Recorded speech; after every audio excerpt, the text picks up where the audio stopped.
Saint Mechtildis was born around 1125 in Bavaria. Her parents were Count Berthold of Andechs and Sophia.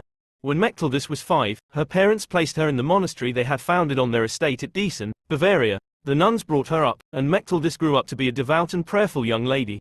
She grew in piety and eventually became a Benedictine nun. She was elected abbess at a young age after her superior died. Although her parents founded the monastery, she felt God chose her calling to become a nun.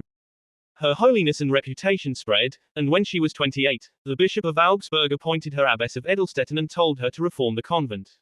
Despite her protests that she was not old enough for the task and could be unable to cope with the problems of the convent, she accepted the appointment. She received instructions from Pope Anastasius IV about the reform that he desired. She received a warm welcome at first, but soon into her new position she was met with a great deal of resistance. When she began to enforce discipline, they were not cooperative with her. The measures that she took were that the nuns start observing the Benedictine rule, that the enclosure of the convent be followed, especially the rule denying admission to visitors who came to spread gossip. She was only able to succeed after the bishop expelled the main troublemakers. Soon she won over the other sisters. In addition to her reputation for holiness, she had strong administration skills. She became well known for her miracles of healing, restoring speech and vision, and her mystical trances and ecstasies that would often last for hours. She was considered a model of religious life. Shortly before her death in 1160, Saint Mechtildis resigned as abbess and returned to Diessen, where she died on May 31.